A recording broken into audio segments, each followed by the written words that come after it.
Caros amigos da nossa Associação Espírita Chico Xavier, aqui de Passo Fundo, Rio Grande do Sul, nos encontramos hoje, mais uma vez, para o nosso estudo da doutrina espírita. A proposta para hoje é vermos o capítulo 1, na sua segunda parte, do livro O Céu e o Inferno, capítulo intitulado A Passagem. Eu chamo a atenção porque naquelas obras cuja tradução é do Herculano Pires, o capítulo A Passagem tem o título de A Transição, que nada mais é do que o mesmo tema que estamos abordando hoje. A passagem ou a transição, Kardec vai nos relatar sobre esse momento único, essa viagem, como ele mesmo diz, que ninguém pode dizer que não vai embarcar. Então, no capítulo A Passagem, Kardec nos traz a importância da reflexão sobre como se dá este momento.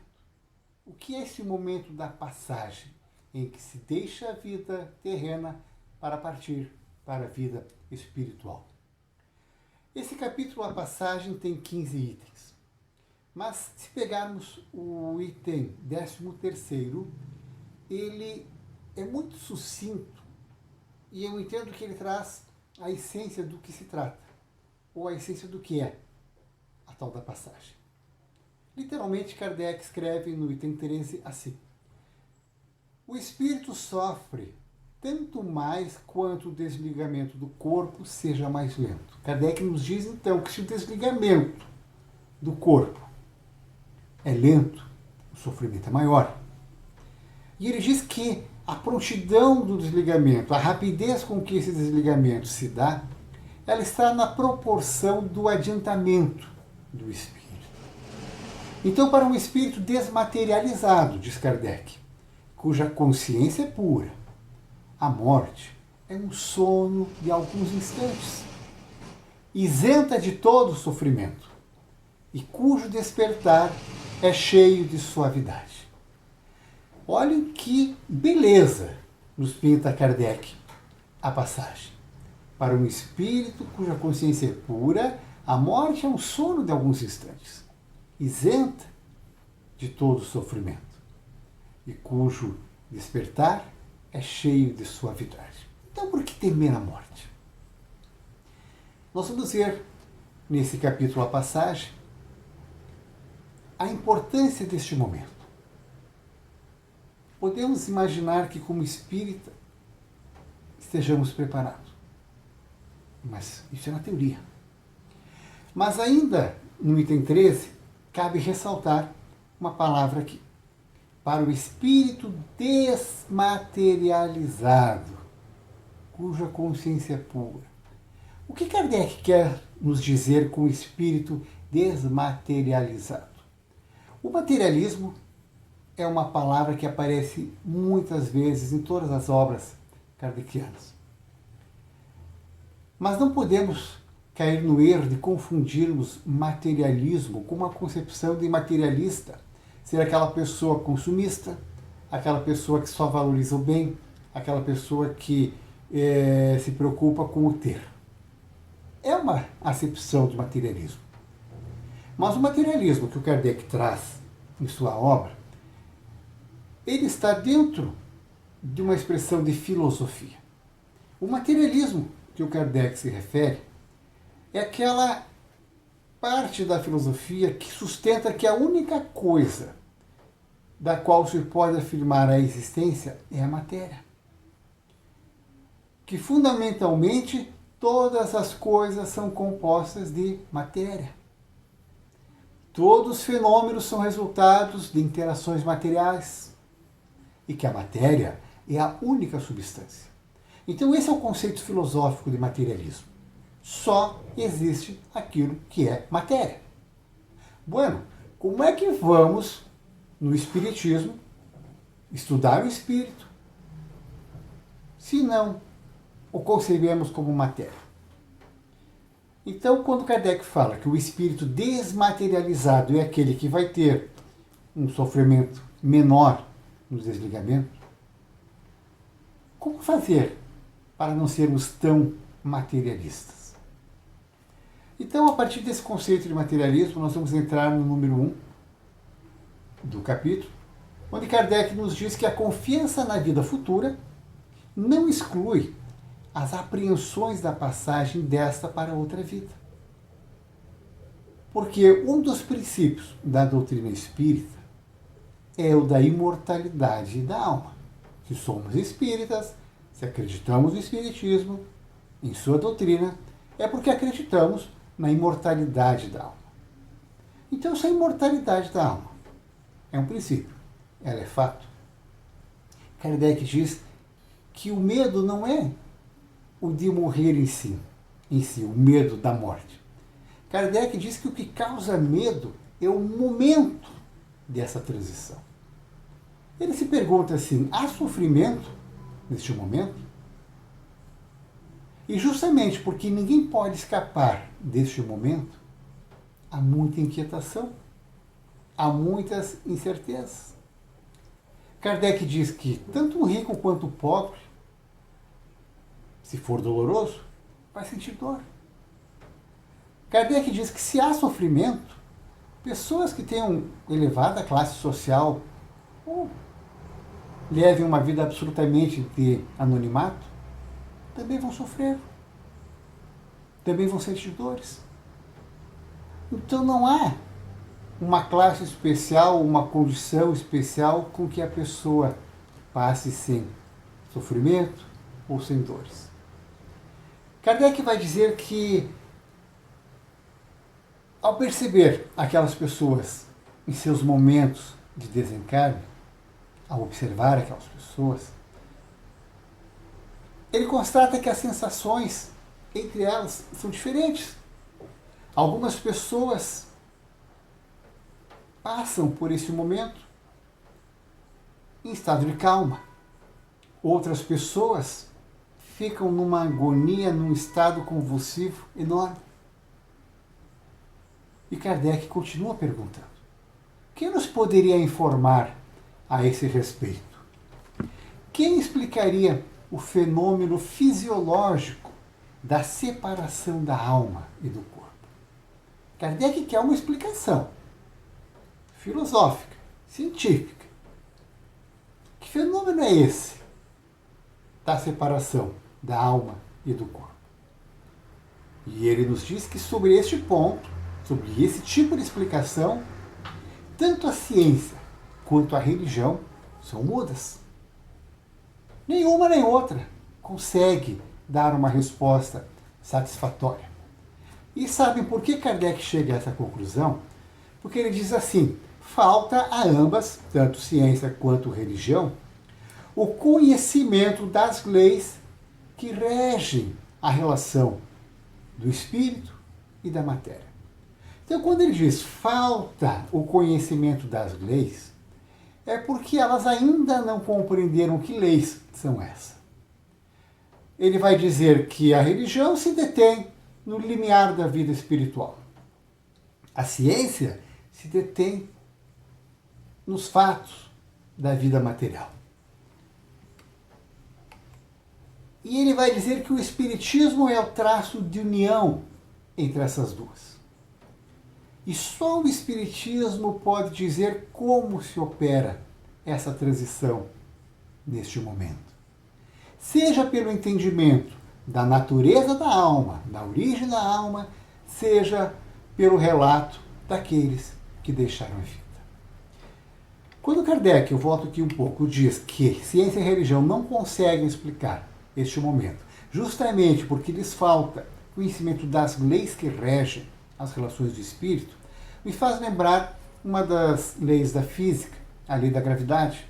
Qualquer objeto que soltarmos vai em direção ao Sol. Aquela famosa alegoria do Isaac Newton, século XVIII, onde ele formula a lei da gravidade, onde ele especifica essa lei. E a lei da gravidade é essa lei em que os objetos caem ao solo. É a mesma lei que faz com que a Lua orbite ao redor da Terra, em que os planetas orbitem ao redor do Sol em nosso sistema solar.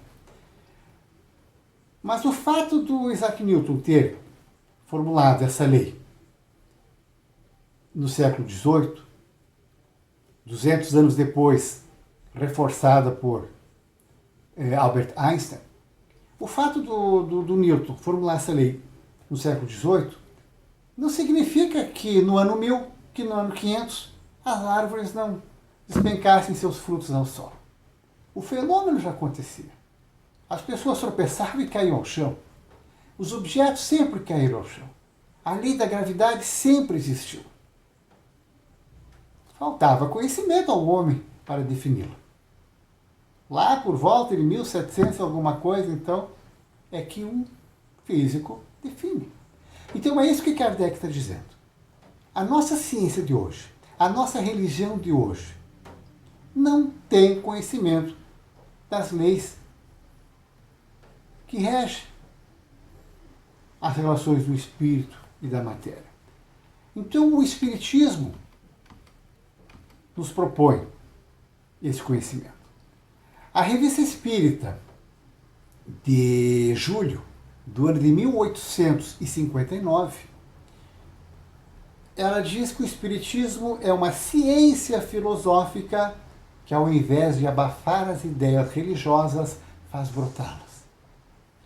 Então, o Espiritismo como ciência, o conhecimento do laço fluídico que une a alma ao corpo, é a chave para a explicação desse fenômeno, nos diz Kardec. Então, se ciência e religião ficarem em posições antagônicas, esse conhecimento não vai vir nunca. E o Kardec vai dizendo que a matéria, falávamos de materialismo, a matéria inerte é insensível. Só a alma sente as sensações do prazer e da dor. Em vida, a desagregação da matéria é sentida pela alma. Kardec nos diz que é a alma quem sofre e não o corpo.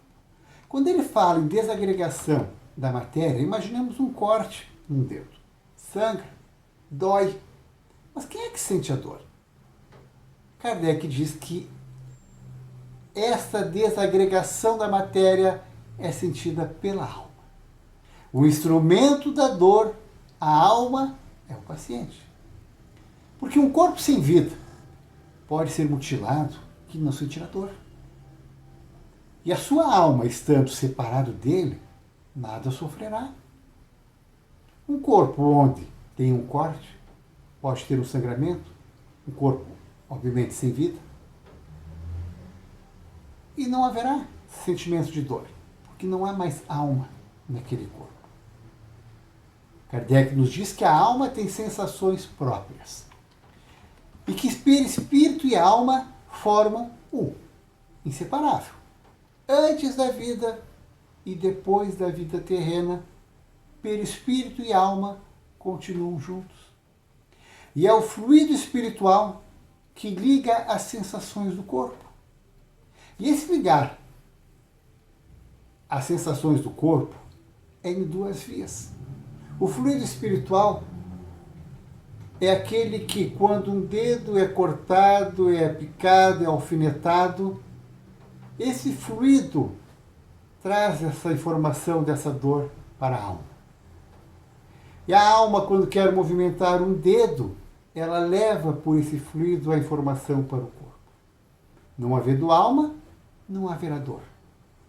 Não havendo alma, não haverá movimento no corpo. Então a alma é o centro que comanda o corpo. No item 4, a extinção da vida orgânica provoca a separação da alma do corpo. Então a extinção da vida orgânica, a morte propriamente, por que ela provoca a separação da alma do corpo? Porque se rompe o laço fluídico que os une. E Kardec nos diz que essa separação é gradativa. Ainda nessa semana, estávamos em nossa associação quando a colega Laís falou exatamente o que eu trago agora. Que somente quando não houver um único átomo do perispírito ligado a uma molécula do corpo é que ocorre a morte. Essa é uma assertiva do Kardec. Enquanto houver um único átomo ligado ao corpo, o corpo ainda sofre as sensações. A sensação dolorosa que a alma sente é enquanto ainda houver uma ligação do perispírito com o corpo. Nessa própria obra, O Céu e o Inferno, mais adiante há um relato de um homem que morreu afogado, e ele traz a informação de que ele, em alto mar, já morto, seu espírito sentia os peixes comendo a carne. Mas se ele já estava morto, se o corpo estava no mar, ele sentia justamente por essa informação, porque ainda havia uma ligação do perispírito com o corpo. Há relatos de espíritos dizendo sentir a carne sendo corroída pelos vermes, porque eles ainda tinham uma ligação perispiritual com o corpo.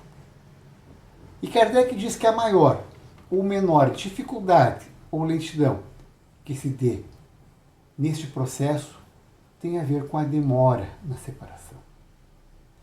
Então, essa demora, o tempo que se leva o desligamento perispiritual do corpo, ele significa que ainda poderemos ter as sensações corpóreas mesmo depois de mortos. E Kardec, no número 5, vai dizer que são algumas circunstâncias em que a morte pode ser mais ou menos penosa. Essas circunstâncias ele mesmo diz que são várias. Muitas combinações. Ele cita apenas 4. Se o desligamento do perispírito estivesse completamente operado, a alma não sentiria absolutamente nada. Ele está dizendo que lá nós vimos no item 13, no começo da exposição. Quando já há efetivado, consumado o desligamento do espírito com relação ao corpo, tudo o que acontecer com o corpo não será mais a sensação da alma.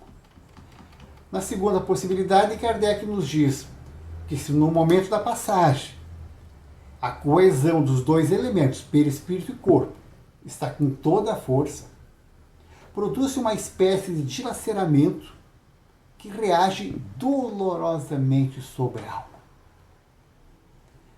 Isso é muito frequente em casos de suicídio. Isso é muito frequente em mortes violentas. Tanto que o espírito fica atordoado, não sabe o que está acontecendo, não se dá conta de que o corpo já morreu. Ele ainda se julga vivo.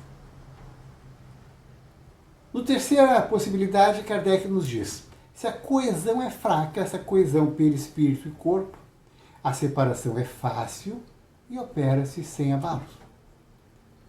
E a quarta possibilidade, se após a morte da vida orgânica existir numerosos pontos de contato entre o corpo e o perispírito, nós já falamos há pouco, a alma poderá sentir os efeitos da decomposição do corpo, até que o laço esteja inteiramente dissolvido. Então diz Kardec assim, o sofrimento que acompanha a morte está subordinado à força de aderência que une corpo e espírito. Então, o sofrimento ele está muito mais nessa relação de materialidade. Quanto mais materialista for a pessoa, mais resistente é esse laço, é essa aderência, e maior é a dificuldade da separação. Tudo o que possa facilitar a diminuição desse estado e acelerar a separação torna a passagem menos penosa. Agora ocorre um fenômeno durante a passagem. Outro fenômeno, chamado perturbação. Kardec literalmente nos diz assim,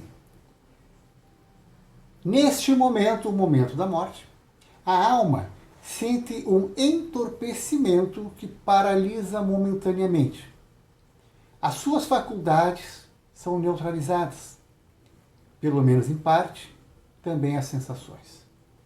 Então a perturbação é um momento em que a pessoa fica entorpecida e não se dá conta do que está acontecendo. Tanto que Kardec nos diz, quase nunca testemunha de forma consciente seu último suspiro. Pouquíssimas pessoas conseguem ter esse momento em lucidez, o momento da morte. Por ser um momento muito intenso, é que a divindade nos protege para nos despertar no momento seguinte. Então a perturbação é o estado normal durante o momento da morte. A sua duração é indeterminada. Agora, prestem atenção. Varia de algumas horas a alguns anos. Então, estar perturbado é um estado de sofrimento, é um estado desagradável. Agora, essa perturbação ela pode variar por algumas horas a alguns anos. Quem é que quer ficar tantos anos em perturbação? Temos nessa mesma obra, Céu e Inferno, lá no capítulo que fala dos espíritos sofredores, o relato de uma mulher que há 200 anos está em estado de perturbação. Bom, o que fazer então para diminuir esse sofrimento? O que fazer para que a perturbação seja mais amena? Kardec ainda nos relata o que se passa após o final do estado de perturbação. Ele diz que aquele de quem sai do estado de perturbação é comparável a sair de um sono profundo, meio lento. A pessoa está com ideias vagas, a pessoa, espírito, né? Está com ideias vagas, confusas. Pouco a pouco a visão se ilumina, a memória retorna e ela se reconhece. Então, passado o momento de perturbação, vem o estado de lucidez do espírito. Todavia, é diferente a cada um, podendo ser um momento calmo e com sensações deliciosas, da mesma forma que pode ser o oposto, um momento cheio de terror e de ansiedade. É claro que Deus é justo, a cada um de acordo com as suas obras. Então a obra de cada um será responsável por como acordaremos após o estado de perturbação, como nos sentiremos após esse estado. Kardec nos fala no item 7 de que o momento do último suspiro não é, pois, o mais penoso, porque a alma não tem consciência de si mesma. O espírito sofre pela desagregação da matéria. O espírito sofre pela angústia da perturbação. Então a duração e a intensidade do sofrimento está também relacionada em razão da afinidade do corpo e o perispírito. Maior apego à materialidade, maior esforço, maior o tempo para o desligamento, maiores as dores. Um desligamento natural, nos diz, é como quando um fruto maduro se desprende do caule. A fruta está pronta e ela cai ao sol. Todos teremos este momento de maturidade. E o estado moral da alma é a causa principal que influi sobre maior ou menor facilidade do desligamento. O que eu dizia há pouco, a cada um de acordo com suas obras. As nossas obras elevarão o nosso estado moral, as nossas obras rebaixarão o nosso estado moral. E é esse estado moral que tem enorme influência sobre essa facilidade ou sobre essa dificuldade para o desligamento. Uma vez que a lentidade e a dificuldade da separação estão em razão do grau de depuração e de desmaterialização da alma, nos diz Kardec, depende de cada um tornar essa passagem mais ou menos fácil, ou penosa, ou agradável, ou dolorosa. Eu vou repetir. Depende de cada um tornar essa passagem mais ou menos fácil, ou penosa, ou agradável, ou dolorosa. Agora, preste atenção na afirmação do Kardec. Vamos retomar. A lentidão, a dificuldade da separação ou essa facilidade depende de cada um. Aí eu pergunto, depende do quê? Depende de quanto? A resposta é em vida. Depende daquilo que cada um fizer em vida. Por se tratar do momento derradeiro, do momento do desligamento, da passagem, o que vai contar é o que foi feito até se chegar a este momento. Então Kardec vai nos dizer que aquelas mortes naturais, onde a pessoa, ao natural, tem uma falência de órgão, ao natural vai envelhecendo, vai cansando, os órgãos não conseguem mais dar conta de suas missões, de suas tarefas, ou decorrente de uma doença, aquelas mortes naturais, o desligamento é gradual. Aos poucos, aquela pessoa vai fazendo o seu desligamento do corpo. A alma desmaterializada, os pensamentos separados das coisas terrestres, o desligamento quase completo antes da morte real. O corpo vive ainda a vida orgânica, ele está ali. Mas a alma, nesses casos, já pode há muito ter entrado na vida espiritual. E por ter ficado um laço fraco, esse laço se rompe facilmente entre a última batida do coração. A perturbação é quase nula. A pessoa, ou o espírito, né, ao morrer, sente uma alegria por ter se livrado do corpo. É como sair de um sono com uma sensação de felicidade e de esperança. Agora vejam bem, Kardec aqui descreve a morte natural. Mas uma pessoa de mau caráter, de má índole, que também morre de morte natural. Então não significa que o tipo de morte seja o único determinante para como se dê esse processo. No homem material e sensual, aquele homem que vive da existência da matéria, aqui quando Kardec fala do sensual, é aquele que vive das sensações, dos prazeres, da bebida, do cigarro, das festas. Então, no homem material e no homem sensual, ele tem por característica ter vivido muito mais para o corpo do que para o espírito. Para esses homens, a vida espiritual não é sequer nenhuma possibilidade. São aqueles que, também no céu e inferno se fala, os nihilistas. Aqueles que entendem que morreu, acabou. Não há mais nada. Então, o homem material, esse homem nihilista que não acredita sequer numa possibilidade da continuação da vida do espírito, tudo contribui para apertar mais os laços que o ligam à matéria. A passagem vai ocorrer assim mesmo, mas o sofrimento vai ser muito grande. Então percebe-se que na morte natural há um certo encaminhamento da passagem. Kardec nos descreve que na morte violenta há um processo diferente. A vida orgânica é ceifada sem tempo de preparar uma separação entre o corpo e o perispírito.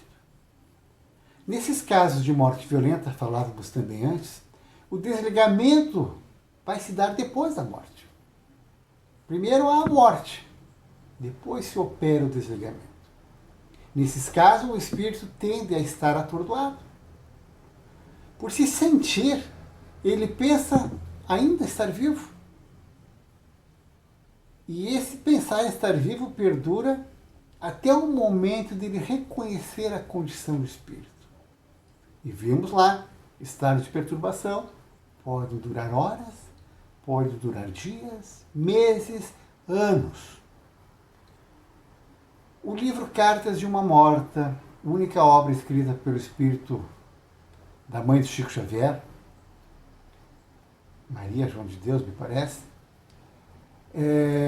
ela descreve que ela só foi se dar conta, a mãe de Chico Xavier, só foi se dar conta de que estava morta meses depois, quando os filhos faziam uma oração em homenagem ao seu espírito. Ela ficou meses, e ela era uma mulher religiosa, ela ficou meses num estado de perturbação, não se dando conta de que havia morrido. No filme Nosso Lar, André Luiz também entra na casa, depois de morto, o espírito André Luiz, e ele imagina ainda estar vivo. Ele não se dá conta da sua nova condição. Talvez por isso. Apesar de que mãe do Chico Xavier não foi caso de morte violenta. O André Luiz não foi caso de morte violenta. Mas estamos falando de casos em que os espíritos ficam atordoados, se imaginam ainda estar entre o meio dos vivos, materializados, e têm dificuldades em reconhecer a sua nova condição. O espírito confunde o seu corpo fluídico com o corpo material. E ele experimenta até todas as sensações da vida orgânica. Muito frequente, muito comum no caso dos obsediadores. Então, a maneira como isso ocorre, essas variáveis, já falamos, dependem do grau de adiantamento moral, dos conhecimentos e do caráter do espírito. Aqui veio uma palavrinha danada. Do conhecimento. Bom, o que nós conhecemos? Por nós conhecermos, maior se torna a nossa obrigação de bem nos conduzirmos. Então, o Kardec, no final desse capítulo, vai nos dizer como trabalhar a depuração. Porque essa depuração, esse processo em que se pode tornar o sofrimento menor para o momento da passagem, porque da perturbação ninguém vai fugir. Mas podemos dar um pouco mais de qualidade para essa passagem. E se acreditamos na vida futura, como espíritas que somos, acreditarmos também que a passagem poderá se dar não de forma dolorosa, de forma sofredora. Kardec diz que para trabalharmos essa depuração, é preciso reprimirmos as más tendências. Sermos amorosos, vencermos as paixões, vermos vantagens no futuro para que nos identifiquemos com a vida futura. Temos a consciência de que este é um momento de uma passagem, que podemos ser úteis, devemos ser úteis, produtivos, porque à medida em que acreditarmos na vida futura, não apenas como uma expectativa, mas como resultado de boas obras que possamos fazer nesse nosso momento terreno, estaremos nesse caminho para uma passagem mais amena. Kardec diz que é preciso crer e compreender a vida futura. Então, somente crer, podemos inserir ou incorrer naquele erro da fé cega. Nós precisamos da fé raciocinada, compreendida. É preciso representar essa vida futura, essa vida espiritual, de acordo com a razão, com a lógica, com o bom senso, com a ideia da grandeza da justiça de Deus. O Espiritismo é, das doutrinas filosóficas, a que exerce maior influência pela fé inabalável que ele dá. O espírita sério, nos diz Kardec, não se limita a crer. Ele crê porque compreende. A vida futura é uma realidade que vê e toca. Não há dúvidas em sua alma. O verdadeiro espírita acredita que a vida espiritual é a verdadeira vida. Compreende as causas e a utilidade dos incidentes na vida. Muitas vezes nos queixamos de algo que veio para nos transformar, para nos conduzir para algo melhor. E se compreendermos esses incidentes, nós poderemos superá-los com maior facilidade. A nossa alma poderá se elevar. Os laços fluídicos que ligam a matéria enfraquecem. E isso poderá facilitar a passagem. Encerra então Kardec dizendo que o Espiritismo não é indispensável a esse resultado. Não tem a pretensão de ser a única forma de salvação da vida. Pessoas de qualquer crença, ou até mesmo sem crença, vão ter seu momento de passagem. Vão sentir-se perturbados em determinado momento. Então o Espiritismo, como diz Kardec, não é a solução para isso. Agora o Espiritismo aponta-nos o caminho porque ele facilita a compreensão pelos conhecimentos que proporciona, pelos sentimentos que podem nos inspirar à medida em que estudamos, à medida que conhecemos, e pelas disposições que nos coloca. O Espiritismo nos faz compreender a necessidade de nos tornarmos melhores. Então, caros amigos, essa era a pretensão para hoje, falarmos deste momento que está lá na obra O Céu e o Inferno, a passagem ou a transição, dependendo do tradutor, mas para dizer que é uma viagem, como diz Kardec, que não podemos dispensar. Nós chegaremos a este momento. E então, que possamos ter o discernimento, a consciência para bem fazer. Que podemos ter a lucidez para que o momento da passagem seja um momento de menor sofrimento. Agradecemos mais uma vez a assistência de todos e que Deus continue nos amparando, nos iluminando e nos abençoando. Assim seja.